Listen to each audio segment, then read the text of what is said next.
So let's bring out the former president of the United States, the Republican nominee for president, former President Donald Trump. Rachel Scott, BBC. Thank you. How are you? Mr. President, we so appreciate you giving us an hour of your time. I want to start by addressing the elephant in the room, sir. A lot of people did not think it was appropriate for you to be here today. You have pushed false claims about some of your rivals, from Nikki Haley to former President Barack Obama, saying that they were not born in the United States, which is not true. You have told 4 congresswomen of color who were American citizens to go back to where they came from. You have used words like animal and rabid to describe black district attorneys. You've attacked black journalists, calling them a loser, saying the questions that they ask are, quote, stupid and racist. You've had dinner with a white supremacist at your Mar-a-Lago resort. So my question, sir, now that you are asking black supporters to vote for you, why should black voters trust you after you have used language like that? Well, first of all, I don't think I've ever been asked a question in such a horrible manner, a first question. You don't even say, hello, how are you? Are you with ABC? Because I think they're a fake news network, a terrible network. And I think it's disgraceful that I came here in good spirit. I think it's a very rude introduction. I don't know exactly why you would do something like that. And let me go a step further. I was invited here, and I was told my opponent, whether it was Biden or Kamala, I was told my opponent was going to be here. It turned out my opponent isn't here. You invited me under false pretense. And then you said, you can't do it with Zoom. Well, where's Zoom? She's going to do it with Zoom, and she's not coming. And then you were half an hour late. Just so we understand, I have too much respect for you to be late. They couldn't get their equipment working or something was wrong. Mr. President, I would love if you can answer the question on your rhetoric and why you believe that black voters should trust you with another 4 years. I have been the best president for the black population since Abraham Lincoln. That's my answer.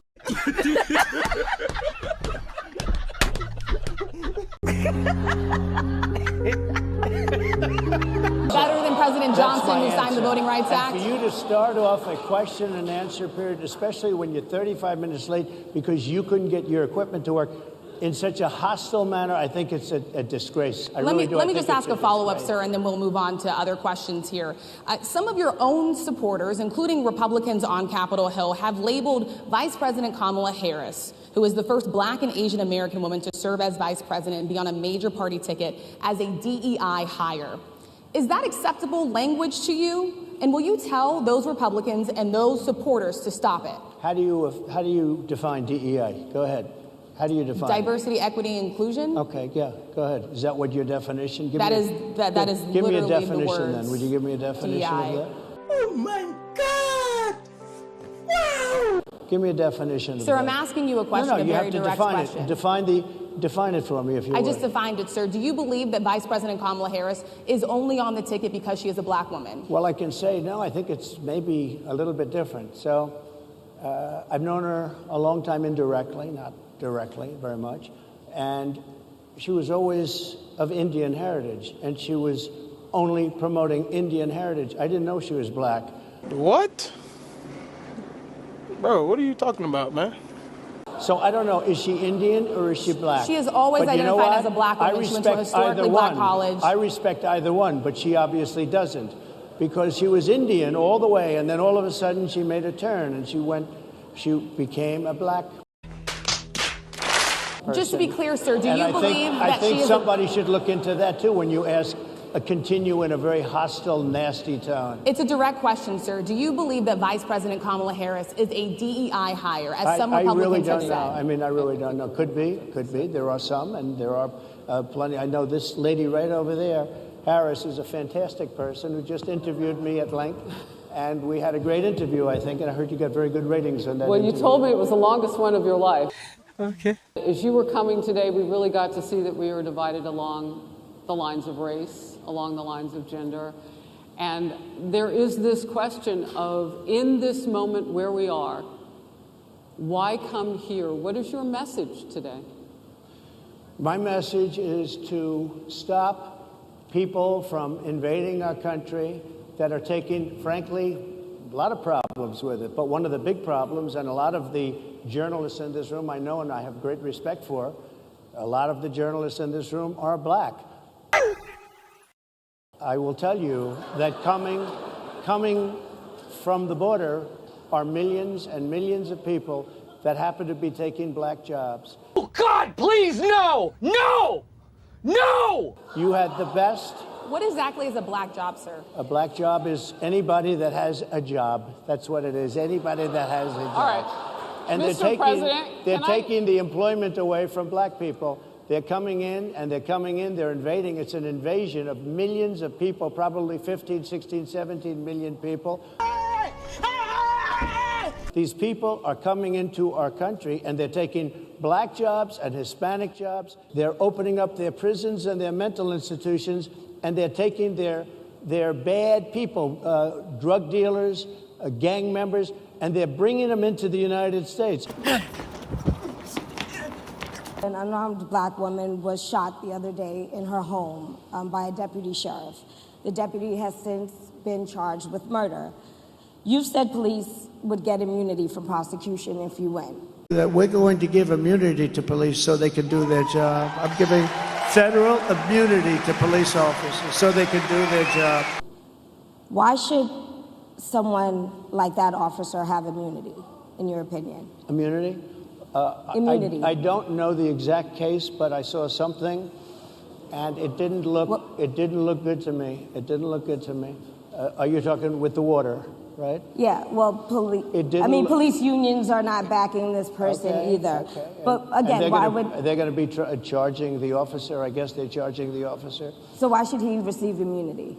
Well, he might not. I mean, it depends. It depends on what happens. I'm talking about people that are much different.